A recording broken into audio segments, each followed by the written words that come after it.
Hello, hello. This is Daryl, And this is John. and this is the Town of Orphaned Characters, a weekly podcast where we roll up new characters who live in our town. Let's see what we'll make today. John, this week is going to be a little short, unfortunately. Technical issues on my end, so if it feels like we were rushing or we don't spend as much time discussing, I want to apologize to our listeners. It is what it is. Life gets in the way sometimes. I'm sure you'll understand. I understand, Daryl, and I forgive you. Oh, John, thank you. I'll say this. My heart is all. Write down in the comments below how you feel about the shorter episode at Daryl on Twitter or at Demo-kun on Twitter. Like, Daryl, your internet is crap. Why would you make a quicker episode? We did it because we love you, and we want to give you the same weekly listening thing, but it might not be an hour and a half this time. I'm sorry. Yeah, that's okay. But that's okay. Last week we rolled up Garu, our brass dragon sorcerer kobold, and he's on the traveling roadshow.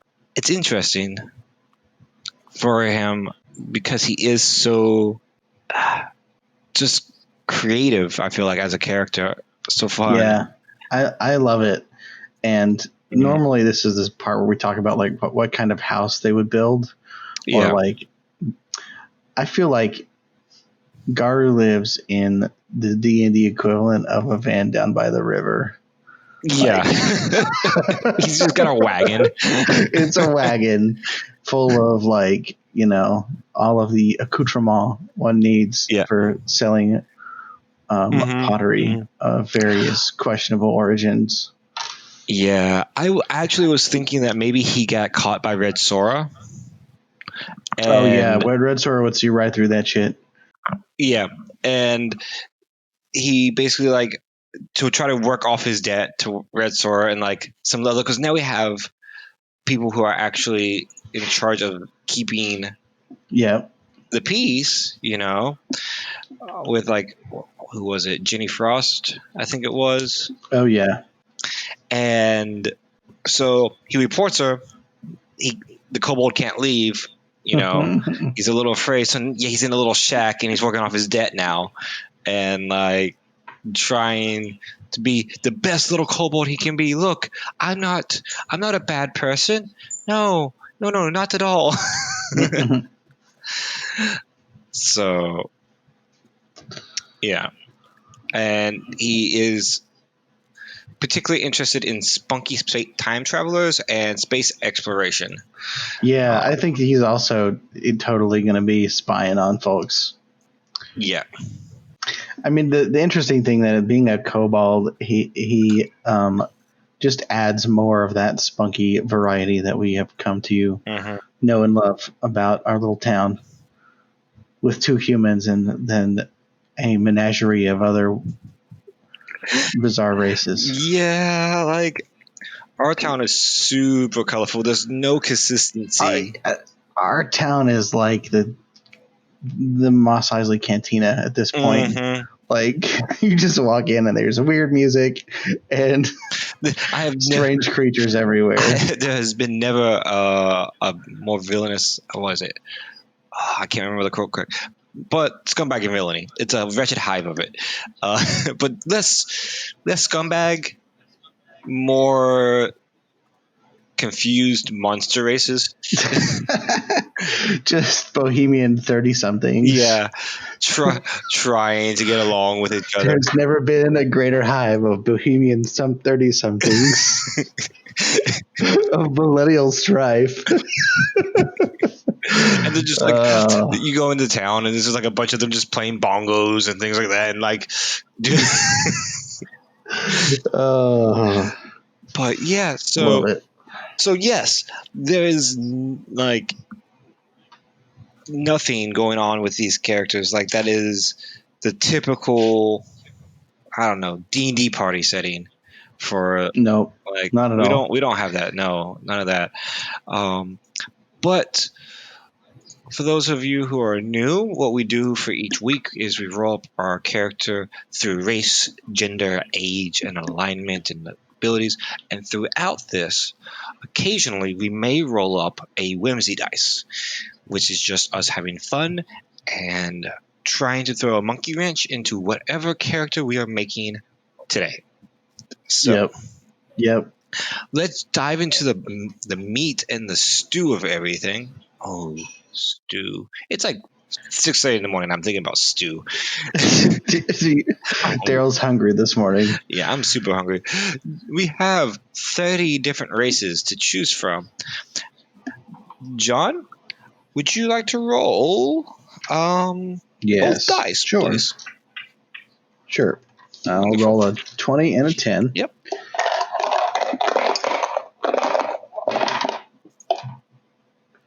A 19. Wow. It was an 18 and a 1. Oh. Oh, yes. A kinku. One of the raven awesome. people. They are birds. Well, bird-like creatures who have been robbed of their wings and their ability to be creative.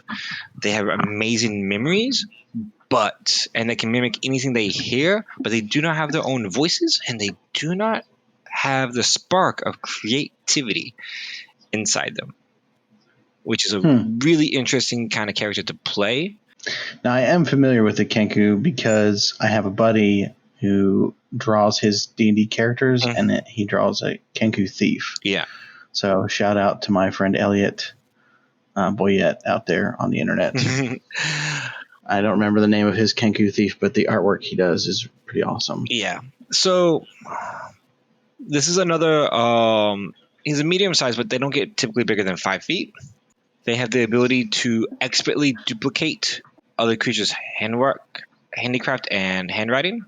So they get advantage on all checks to produce forgeries and duplicates of existing objects. We have to choose 2 skills out of a D4. So we'll each roll a D4 and see what skills we get. And then I'll tell you what the options were actually. Okay. I have a 4. A 1. So we got stealth and acrobatics as our proficiency choices, skills. I'm liking it. Kinku also have mimicry. They can mimic any sound they've heard, including voices, and creatures that hear it have to do a successful wisdom insight check opposed to our charisma deception to tell that they are duplicates. Now, we can read and write Common and Orion, but we can only speak using our mimicry trait. Now, if you play this character, my advice to you is you don't always try to do a voice. Kinku is a really weird thing because people like to try to make the sounds and play it up and be like, and then the rest of the party's like, what is the Kinku doing? And I mean, if I played a Kinku, it would just sound exactly like Iago from from Aladdin. That's what I was just yeah. I swear, Polly, I'll give you a cracker. Yeah. But Gilbert Gottfried. Yeah. But Sorry. That's the thing is, you can speak normally, but be descriptive of how you speak. And this is a really big point in the role play, I think, for this character is describe the scene and what your character does. If you feel like your character is bored or the character is bored, instead of making clock sounds with your own voice to indicate to the party, step in and say, and you start hearing a ticking sound coming from the Kinku. And as you listen, you discover that he's making a sound of one of the mechanical clocks the gnome had made.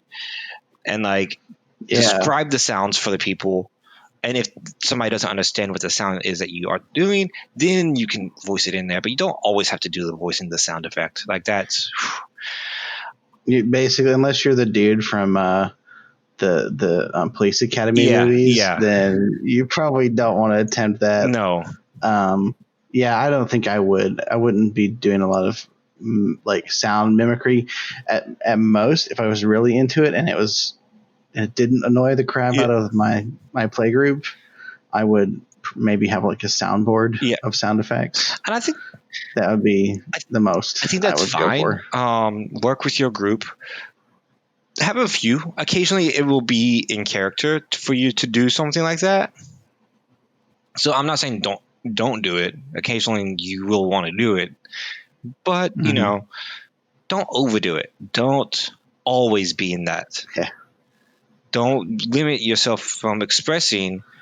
Maybe you have to think about how you splice words together, depending on the background for this character. So maybe he starts the sentence off in like kind of a southern tongue, and then he's very sophisticated and uses big words, but then it goes back to something that he heard from something else, and like you can shift your tones, so that it show kind of like he's heard it from other things when he's speaking, but you can speak normally. I think just don't be too creative with your solutions. Don't be so creative that you drive your friends insane. Also, don't be super creative. Kinku aren't creative. They plan. They're methodical planners because they don't have creativity. They've lost that spark.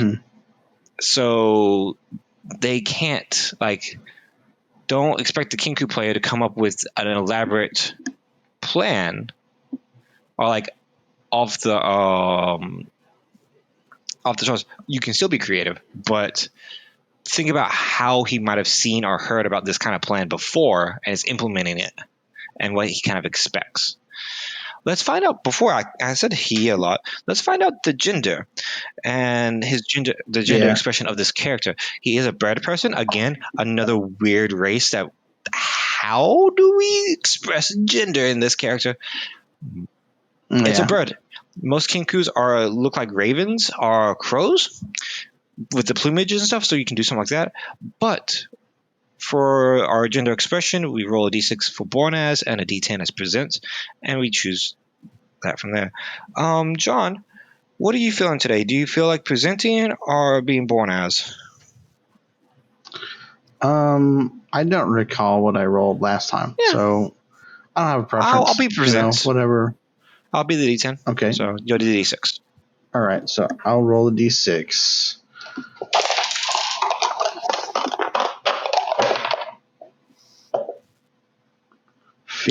Female, and I got a 3, which is androgynous. So another kind of, and we get a lot of these androgynous characters, but mostly for these monsters characters are these characters of different biological or planar backgrounds. I think it works really well for them. Yeah, I mean, I think it's easy to, in your head, reconcile how that works. I mean, it'd almost be, in my opinion, too easy to just dismiss it because, you know. But I think it's important to play it up and keep it in mind for the character. Yeah, I'd say like we talked about last week with Garu, we talked about how the kobold might appear androgynous to other kobolds. We could go the same route here too, where birds do a lot of the same thing that lizards do in terms of plumage dictating whether they appear male or female. So this could be a Kenku who does not have prominent male plumage or prominent female coloration. And I think I'm thinking of like parakeets and stuff. And I think in this case, just from feeling out, and we'll see how the ability rolls go for it. But first off, I'm just thinking like this is a Kinku who dresses both masculine and feminine, like in that the fashion, like maybe very colorful clothes or like more feminine cut, but you can tell that the body's a little bit more masculine, and it's just kind of like like wait a second. Or literally, because remember the Kenku lack any sort of creativity. You could play with that, and maybe we could say that they don't know how to make clothes or they don't know how to design their own clothes. And so like I think that a Kenku rogue, a thief type character that steals a lot of things makes a lot of sense because they don't invent stuff. Right. So maybe where I'm coming from is maybe they just like wear whatever they think is pretty, like looks nice, like is shiny or colorful, and they could walk into the room with a pair of boxers and a bra on, and like on the outside of their tunic, they're just throwing things on. They have no concept of how it's supposed to be put together, or how to put together an outfit in a way that is fashionable to other humanoids. And probably, I think, because of the bird and avian background for this race, and the fact that they tend to be in pods and groups.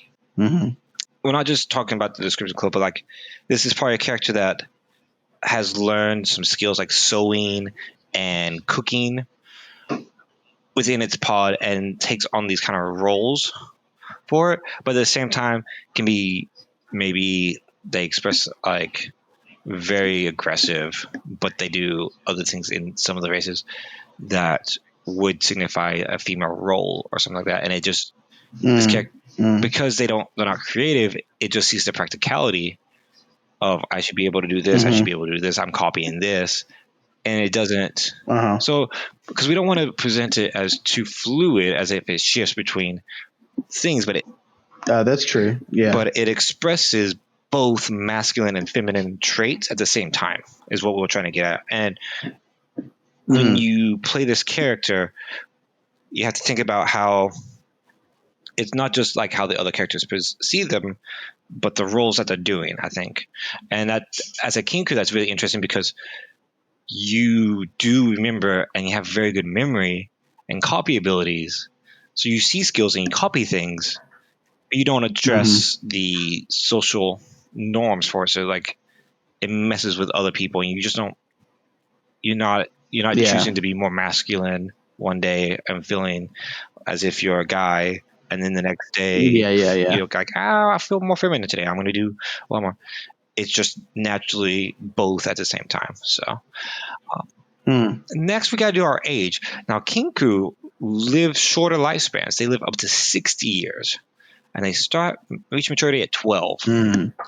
So we can still do our D4, D6, and hopefully we won't get an old kinku. John, please go ahead and roll both the dice and let's see what age we get. Okay.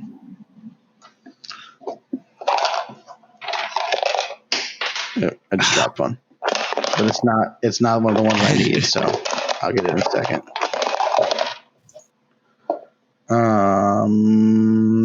4 and a 3, so 24. Add that to the 12. Yeah. Okay. So this character isn't necessarily some 30-something. This character is more like midlife crisis of a kinku. Like if the average human lifespan is 90, 100 typically, let's say, maybe not in a fantasy setting, but now, then this is the equivalent of like a 50-year-old adventurer. Okay. As far as like time frame goes for kinku lifespan, again, kinku are considered outcasts and vagabonds in a societal thing outside the outskirts. So take that with a grain of salt that maybe the lifespan is not tied to particularly the race's ability to live, but the circumstances in which they live. They live in bad quality things. They're burglars, they're vagabonds, they're typically minion characters or race. Maybe the typical lifespan is that, because that's at the point where they make mistakes and they get dead. More of a lower life expectancy than an actual lifespan. Old age. Yes. I'm going to go ahead and roll our alignment for our character and see what they do. Neutral. No. Yes. Neutral good. Yeah. 2. Neutral good. Which is unusual for this type of character. So hold on. Yeah. Because it's lawful, neutral, chaotic. So yeah. So this plays into the bird flocking mentality, also because it's an older kinku. So that really kind of works there. I'm feeling like this might be like a Kinku mastermind who has been around long enough to have read books or been an underling to a wizard or some kind of criminal overlord, and has learned how to take those plans that the master did and just apply them to other things. So like, oh, we need to trap this thing. So if we block here, block here, block here, we make a path for it. I remember that so-and-so did this kind of, and he does this in a way to help his flock, or her flock, sorry. I can see that. I'm also, maybe she's like ready to retire. You know, this could be for her an area where she's ready to kind of settle down and not live such a rambunctious life if she wants to actually get to 60. Yeah. She's shifted over from being the patsy to being the mastermind and the person behind the chair, or the person in the chair, you know? Okay. Let's go over and do the ability scores and see what this character is all about. What do you say? I'm down with it. Okay, I'm going to start. We do the 46 method, take the highest 3. And then maybe a whimsy dice makes us reroll something. We don't know. We'll see. Oh, that's not bad. Not bad at all to start out with. This is a buff Kinku. 5, 4, 6, and 2. So 15. Nice. Any racial Not bonuses for with that? dexterity, but not for strength, but for dexterity there will be. So John, go ahead and roll some dex. Mr. John, roll me a dex. No. Make it the best that you've ever seen. Yes? It's not the best. It's a 4, a 2, a 1, and a 1. Oh, 7? Yeah, buddy. Well, luckily a racial modifier goes up to a 9.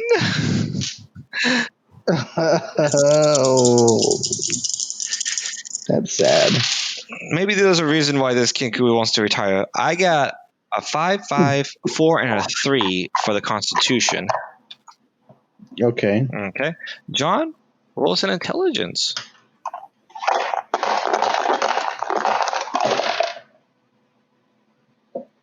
Oh, okay. A 6, a 5, a 2, and a 2. Okay. So that means we have a 11. No, 13. What am I thinking? Jeez. I'm tired, y'all. I like that. Just, we have an 11. Wait, there's another dice here. Yeah.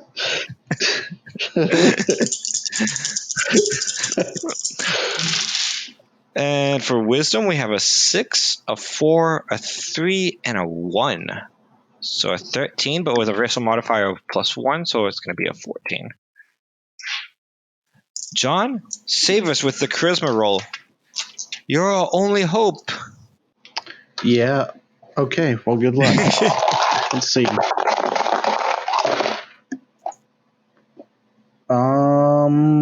That's not terrible. 5, 4, 3, 2.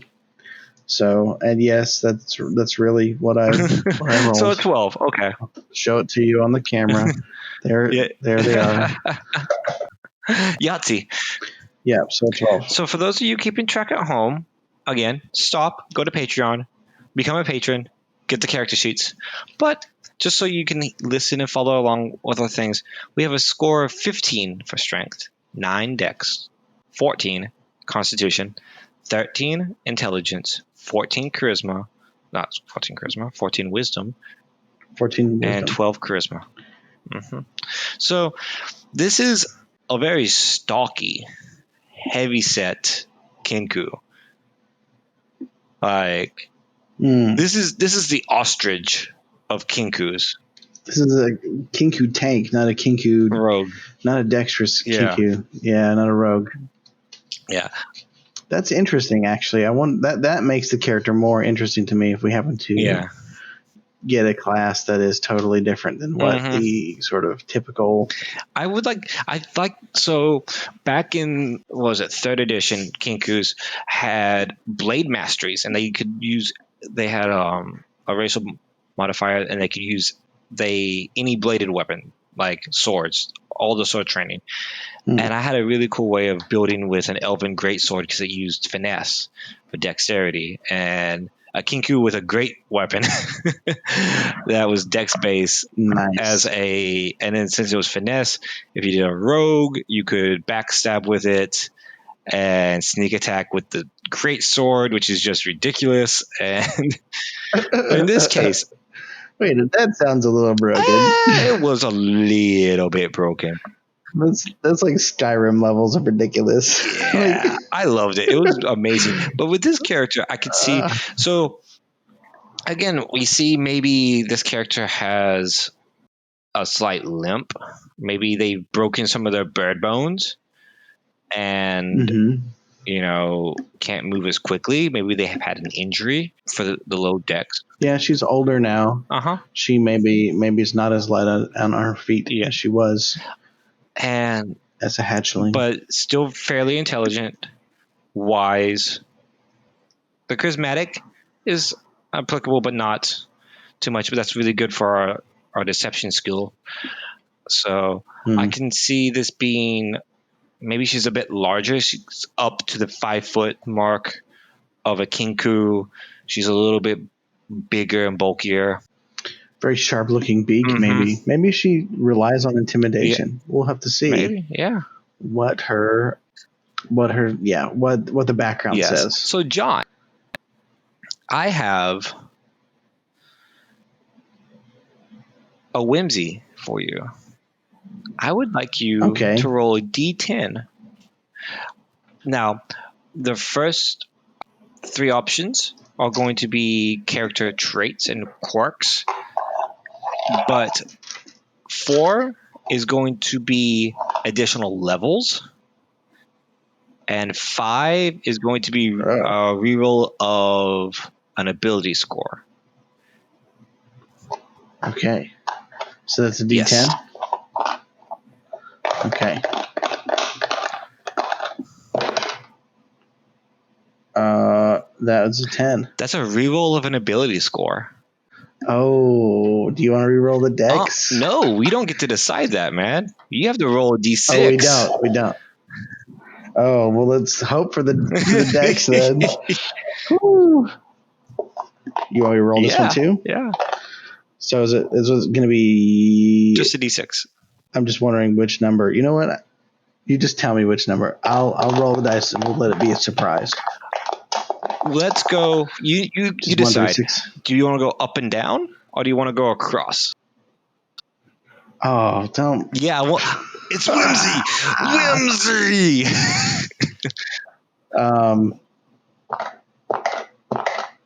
I say up and down. Okay, go ahead and roll. God, I hope it's the right number. Nope, that's a 6. Charisma! All right. Yay. Since this is your whimsy, roll D4s. The D6s. Okay. Rolling 46. Hey, it comes out to a 13. We got 2 5s, a 3, and a 2. Oh, okay. So went up just a little bit. Okay. Just a little bit. Just a little bit here and there. That's okay. Yeah, that's not bad. So if you wrote that down earlier, now you have to change it. We like messing with you. Whimsy. I really wish it had been Dex, but well, that's okay. There's always a chance for another whimsy. You know what? It's fine because actually the stats the way they are now make the character interesting. We like that. We like interesting characters like that. Yes, we do. Okay, John. Oh, I got to take out the Magic the Gathering content. We don't use that. Nor do we use the Rick and Morty, and nor do we use the Critical Role. But, John, there is 17 backgrounds Go ahead and roll a d20, Okay. and I'm going to roll a d100 for the occupation that this Kinku was maybe doing on the side.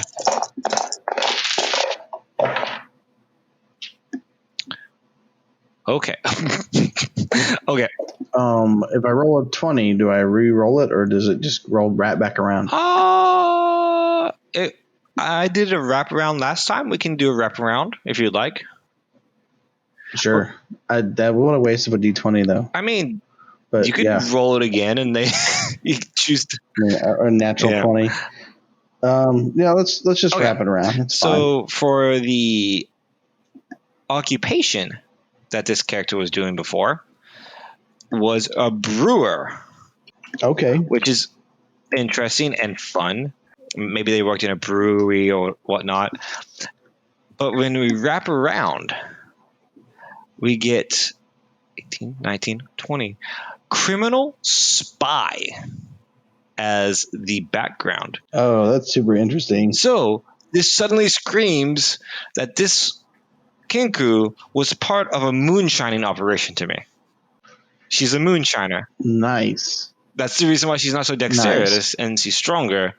So those two things, the brewer and the criminal spy, that's awesome. Yeah. I think a Kinku would actually be really good at brewing because they would be able to memorize like the formulas and like the like very subtle variations in all the sort of materials that you need to make moonshine. It's not easy. No. And to brew your own beer and to do your own palinka here in Hungary, it's a difficult thing. Because even if you don't do it right, it gets super strong and you can't drink it. It's like drinking gasoline. So and it would be a good reason for them to have this age because they haven't been actually in a lot of fights and stuff like that, but they've stolen things, or they dealt with smuggling and things like that.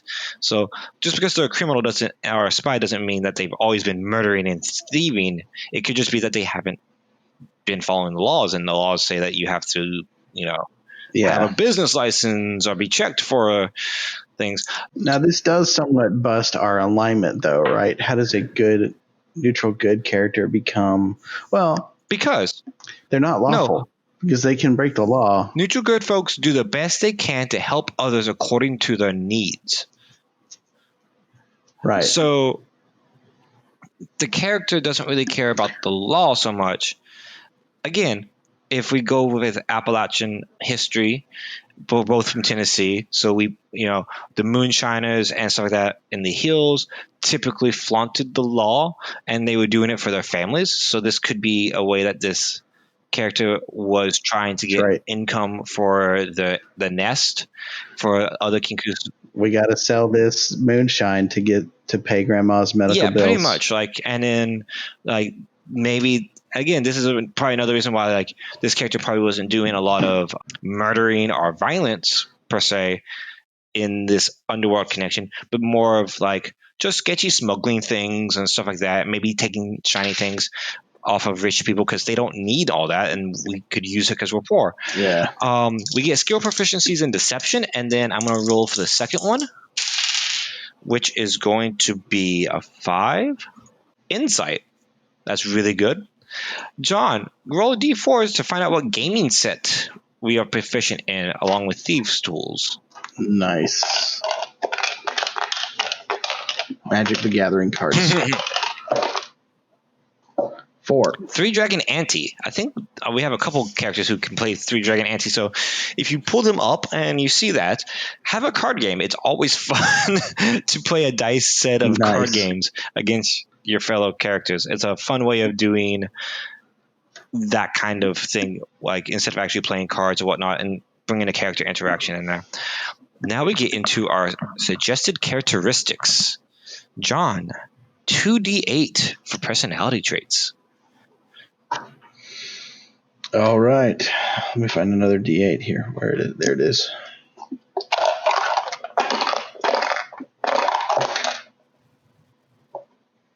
Two 7s. Reroll one of those then. Oh, you can just pick a number. Pick any number. Just say a number. 5. Okay. So the best way to get me to do something is to tell me I can't do it. And I'm incredibly slow to trust. Those who seem the fairest often have the most to hide. It says these fit. Both of these characteristics fit with a spy. Yeah. Or someone that has a background as a spy, Yeah. right? So this Kenku has been double crossed a number of times. And I mean, it fits with. So I'm really leaning into this moonshiner concept for this character. Yeah, me too. Where they don't trust the police, they don't trust the city guard. They've seen how many city guard. Maybe this character grew up in a larger city or the outskirts of a city, and have seen how the guard and the law handles and treats other kinkus and other races that are typically stereotyped as like unwanted or criminal, and just doesn't trust them or trust politicians who are like, yeah, we'll make the world a better place, and then puts all the kinku in a slum. Like, yeah. So yeah, this I see that too. Like, definitely not someone who cozies up to authority figures very quickly. Yeah. John, instead of rolling 1d6 for each ideal bond and flaw, roll 3d6 and you choose the numbers for each one. Like, when I ask you for a number, you give me one of the numbers. How's that sound? Okay. This seems like a very whimsy and fun way of doing the characteristics without having to do a bunch of rolls. Okay. Sure. All right. So, first, ideals. Choose one of the numbers. 4. 4. Greed. I will do whatever it takes to become wealthy. Okay. Which is the evil one, but we can put it in the concept of our character, right? Like, yeah, poor wants to have money. They brew and things like that. So yeah, and I think making a big score as like a moonshiner, yeah, or the D&D equivalent of a moonshiner fits. You know, they are gonna pursue opportunities that lead to the maximum profit. So I could see this character maybe stealing the secret recipe to a particularly famous like house brew, like somebody's. You know, I played a character who he was a dwarf, and he had brewer's tools. Yeah, and he came from a monastery, and one of the things that the monastery did for income is they were like a famous monastic brewery. Like they in addition to being a monastery, because a lot of monks do that, they have like a side business of being a that's brewer attached to the church. Yeah, and they had a brewery there, and so he was always like he was somewhat involved in like protecting their recipe. Yeah. Like there was a quest that we did, a side story where some dudes had like counterfeited the, like, and my character could tell, like, somebody like slid him a flagon of the counterfeit dwarven ale, and he was like, this is close, and I'm pissed. You know? Yeah. So I think this type of character would be on the other end of that. Like, I'm going to get that recipe and I'm going to replicate it, and I'm just going to slap a sticker on it, and it's going to taste, because I'm a kinku and I can like memorize stuff. It'll be indistinguishable from the actual. I think even on a different way, because that sounds almost too.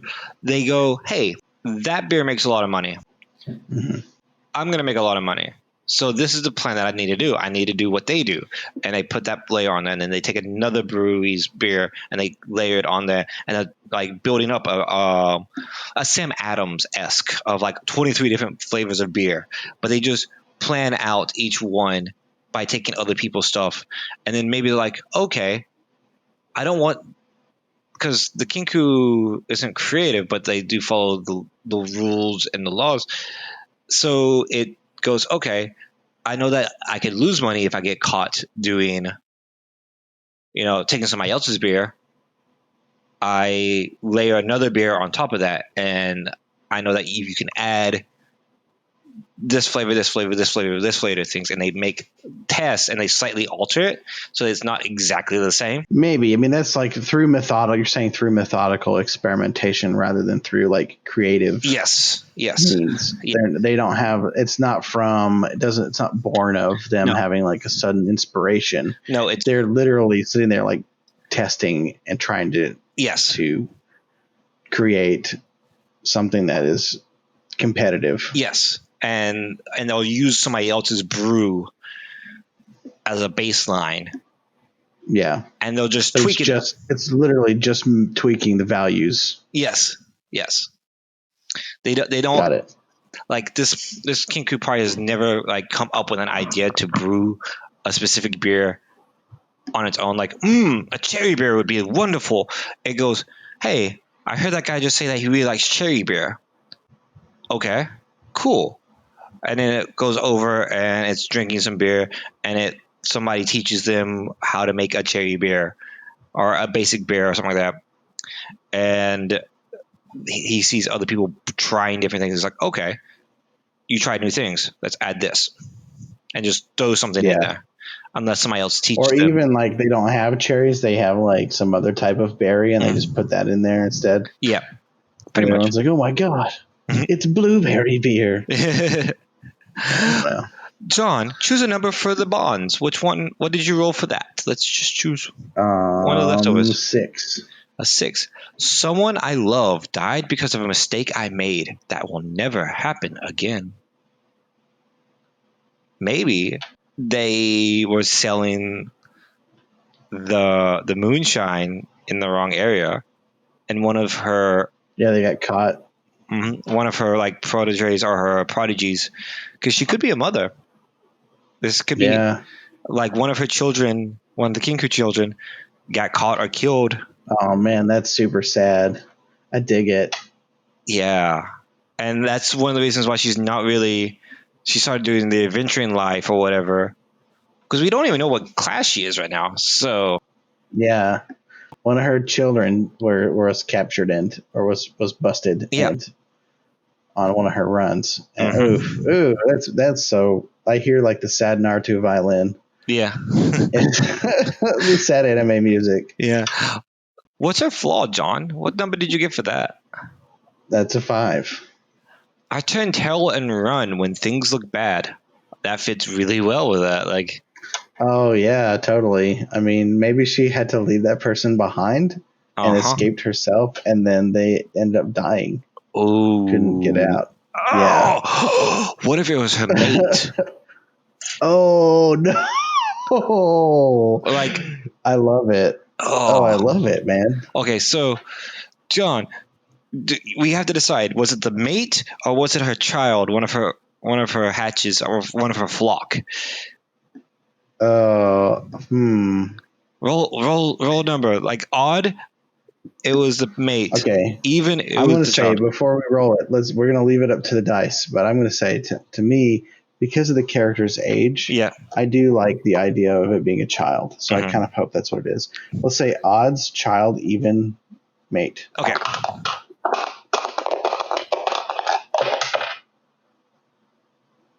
It's even. It was a mate. So either another Kinku or a lover, or maybe their partner that they were doing the brewing with, maybe the master. Yeah. Ooh. What if so?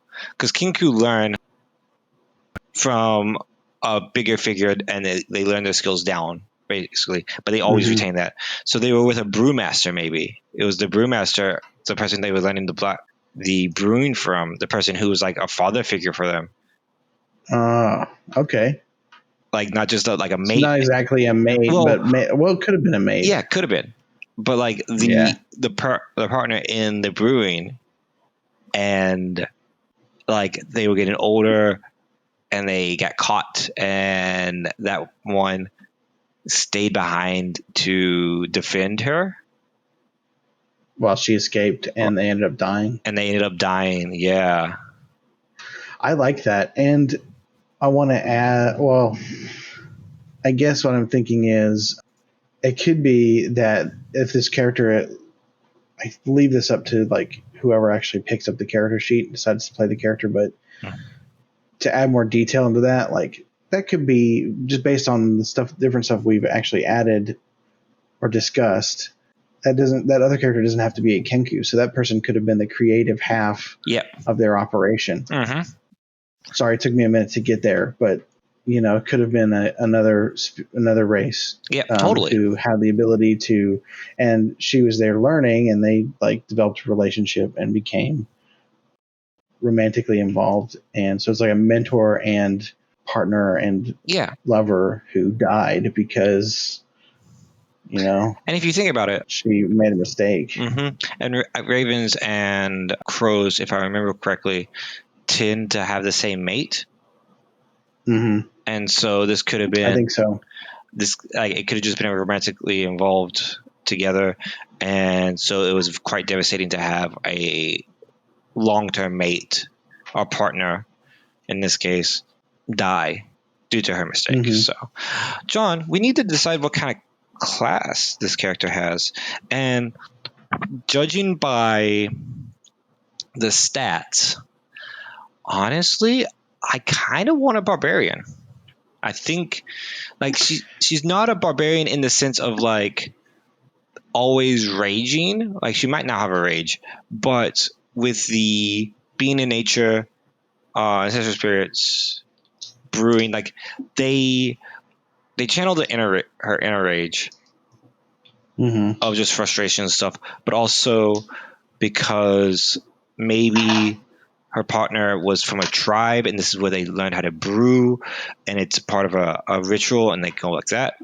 I could also kind of see a fighter maybe, but I'm not sure what class I would really want for this character. I was thinking actually the same two things, fighter or barbarian. Yeah. I'm honestly like, this is probably the first time that I've looked at the dice and felt like based on the background that we have, I would probably be happy with any class. I mean, stats wise, those two make the most sense stats wise. Yes. But as far as like the background and the alignment and like all the abilities and stuff, any class works. Well, not the abilities, but yeah, any class works based on the background and the sort of, what do they call it? The like we had insight and something else earlier. Insight, deception, acrobatics, and that's right. Stealth and acrobatics. Yeah. Like I could see any. I don't really see sorcerer, only because I feel like maybe not. Sorcerer's a little bit too creative in the way that they use magic, and maybe not a bard. But a bard that like studies, possibly. But I don't feel those two. Those two are a little bit too charismatic and creative as far as the way that their spells. Well, there are some people who can play instruments but can't write music at all. Yeah, that's true. So I mean, I can see it. It's just for me less natural.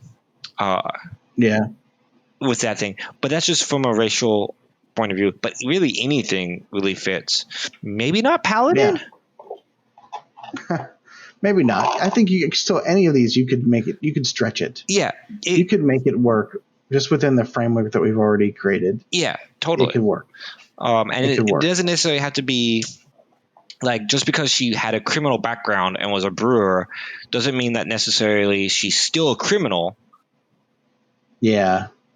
And like maybe after the loss of her partner, she went into a monastery, like you said, with the brewing skills and decided, I need to do more to protect these communities or whatnot like that. And like she sees it and develops a plan from there, or is taught that way, and it's kind of inspired and like, okay, this is how I can do it. This is a pathway. So let's go ahead and re-roll. Each of us roll a d12, and we choose from that. Okay, come on, 1. I don't ask for that often. You look like you do like you just rolled. I, I rolled an 8. I rolled a druid. What is 8? Druid. 8 is ranger. Yeah, I feel like those are both poo poo. Like, No, okay, I know I said I would be happy with anything. I like both of them. Druid, I think they're okay. Yeah, like I said, anything works here. I wanted a fighter. So ranger can be a fighter class, and they can use weapons, and they can use melee based and not dexterity based weapons fairly well. They also range in the woods where most moonshining would happen, in the streams and stuff like that. And we can give her she might get the forest background and favored land. We'd choosing we'd have to see what happened with the favorite enemy. Druid fits too with like Druid of the Land possibly, and knowing what herbs to use and stuff like that. I think I like Ranger better, honestly. I think I like Ranger better too, because I in both cases I'm looking at the background of the sort of moonshiner, and then the race being like this character that's able to memorize things very easily and has very sharp eyes and stuff. I think that lends itself more to Ranger, because there's more ways you can play into those two things than you can with a Ranger than you can with a Druid. Like with a Ranger, you can do tracking and trapping and scouting and factual things. You're like, oh, right, this is how I set up this trap. I can see a game trail. I set it up here. Oh, yeah. The best way to divert a thing like an animal is to block its path and do like this, so you can do crowd control that way, and you don't have to explain too much. And the nature type things that the character would know are available under both, right? Yes. Like a Druid or a Ranger is going to be able to look at a plant and go, like this is poisonous, or this is a healing plant. You should take it to put it on your wound or whatever to help you heal. So let's go with Ranger. I just think that Ranger gives you more opportunities for that. Yeah, let's do it. Okay. So first thing we need to do is we need to choose three Ranger skills. 1, 2, a D6, 3D6. So I'll roll 3D6s. I'll roll 1 and you roll 2. Okay.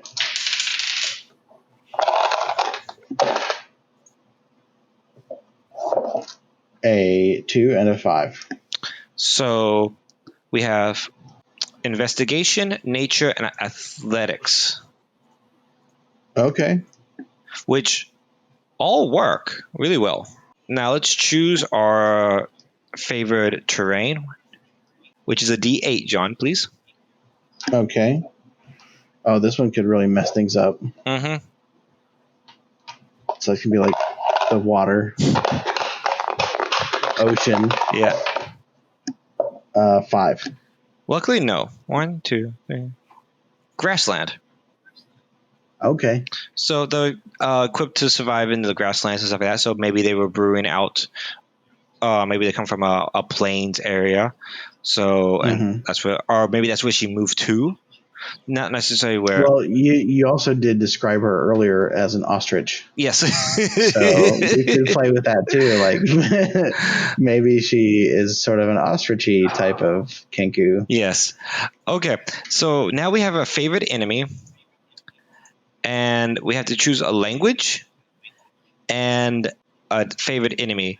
The language is a 26. So I'm going to roll that because it's ridiculous to count.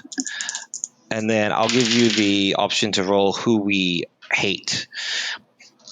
18 and 2, so 20. 1, 2. Orc. They can speak Orc. But they don't actually speak Orc. Okay. They can read Orc. Because she can read Orc. But she can copy Orc. Like we mimic anything anyway, so she can listen to Orc and understand what's being said. Maybe her brewmaster boyfriend was an Orc. Or girlfriend. Or girlfriend, yeah, that's true.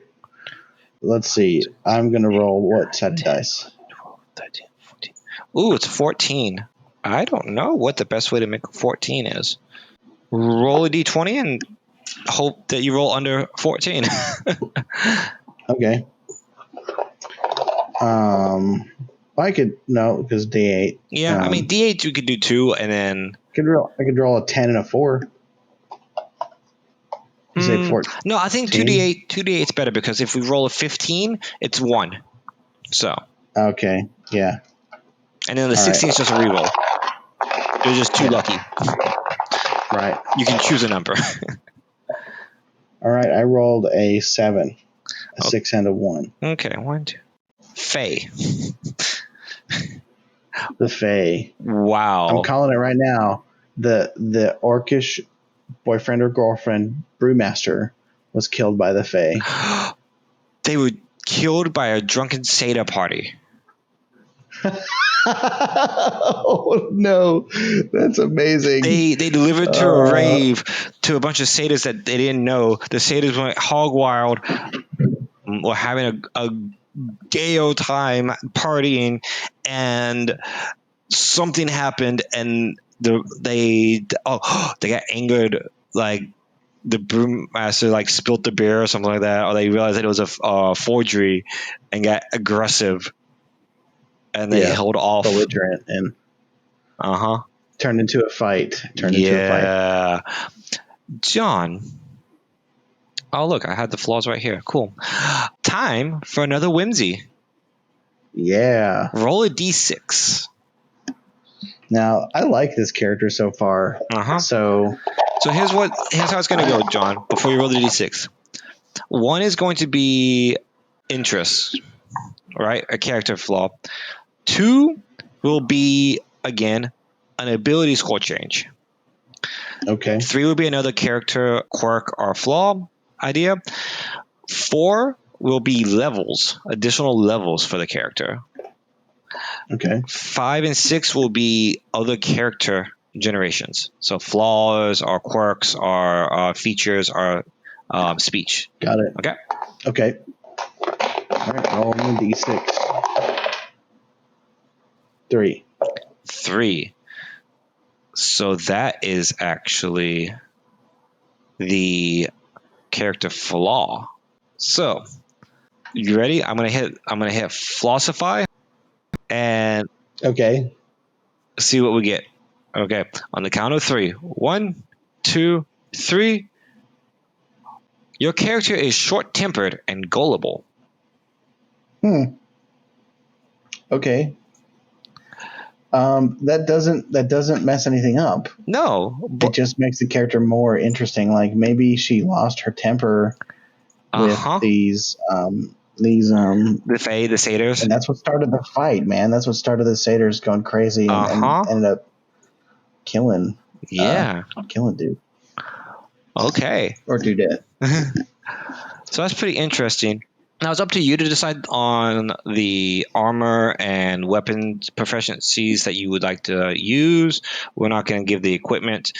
We never do. It's up to you, your own style, your own flavor. But I would say I would recommend a sword that is not dex-based and probably slightly leather armor. The last thing we have to do is the name. I'm trying to type. Now, interestingly enough, Kinku names tend to come from these, like they're given nicknames based on the sounds and stuff that they do. Kinkus tend to break down into 3 categories with no distinction between male and female names. Oftentimes, thugs, warriors, and toughs adopt weapon sounds. And then the non-Kinku people refer to the Kinku by the description of the noise. So like smasher, clanger, slasher. Thieves, con artists adopt animal noises. And then other times it's based on the sound of their trade. So thinking of that, what is a sound from a brewing that you can think of? Because she would use just the sound effect of the brew, right? So I've got to think about that one there. My first thought is if I remember correctly, and I have friends who brew, and they could probably tell me I'm wrong on this, but you could hear sometimes the bubbles and like the pressure building up in the brewing for like the beer when the yeast rises and you're cooking it and things like that. So her name could be Bubbles. Yeah, that's actually what popped into my mind first was Bubbles.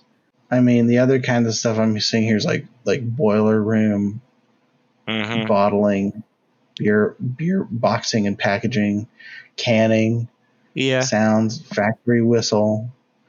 Nothing, this is just, I just Googled quickly, like brewery sounds. Yeah. Right. She could be whistler. She could also be, because like, I mean, when you are cooking, I'm sure the steam whistles out through there. It could be something along the same lines of glass, like something like a glass ceiling. Like clinker. Yeah. Clanker. Man. So, I mean, yeah, I'm looking at examples right now. I'm just trying to like clanger. There's so many options for this. So if you feel like she needs to have an additional name, you could easily do that. If something comes up in your play group and you're playing her and she gets a nickname from one of these sounds, feel free to message us and put a comment in the in there. Yeah, I think let's just name her Bubbles since we both had that. Yeah, you know, the pressure brewing bubbles and like and like. Yeah, I was thinking of that sound you hear in the commercials when they're pouring the beer. Yeah. And you hear that real thick head on the beer before it like evens out. Yeah, that's what I was thinking of. Bubbles the Kinku. I dig it. Yes. Well, this is a really interesting. I think it's charming. I mean, there's no name you're going to be able to give to a Kinku using those rules that is not sort of adorable. Yeah. Yeah, not, So I think, so let me see here. As a quick side note, Kinku Adventures, if you don't know much about Kinku, this is the final thing. They're ambitious and daring than their fellows. They strike out on their own in search of secrets in flight and master and uncover secrets. While they're more independent, they have a tendency to seek out a companion to emulate and follow. They love to mimic the voice and the words of their chosen companion. So as you play this character, start to pay attention to your character's relationship to other characters so that you can find the one that you're emulating or copying to. Yeah. Yeah. I mean, I think you could really create some funny moments by also just imitating other characters at certain moments. Like that doesn't mean you can't imitate the bad guy when it's funny to do so. Oh yeah, that'd be pretty good. Or you can't imitate, like, I'm imagining like somebody gives you orders and then somebody asks you, what are you doing here? And they just literally repeat the lines that the other person said in their voice. Yes. Like, go there and fight them. Yeah. Like that's a great way to, one, it pulls you in. You have to listen to what your DM is saying and describing in the story. You should probably write it down and whatnot so that it can help with that. But I like Bubbles. I like how she came out. She's interesting. Figure out, we didn't really touch on exactly why she's got a lower dexterity, but again, older age, maybe just general constitution, the big ostrich lady of the Kinku. But thank you for listening to the podcast, and please leave a like, share the podcast from YouTube or Podbean, comment, leave a like. All you can do, subscribe to on YouTube, follow on Podbean. You can find me at Raging Cajun Studios for Twitch, Facebook, YouTube, Podbean. I handle all of that. And you can also hit me up on my Twitter at dmokun. And you can find John. You can find me on Instagram, Twitter, YouTube, and Twitch as at Jonicus with a 0. And as always, if you have fan art, if you like what we do, hit us up. Tell us, We will answer you. We will comment on you. We will share what you make because we enjoy you enjoying what we make. And we will see you guys on the next episode.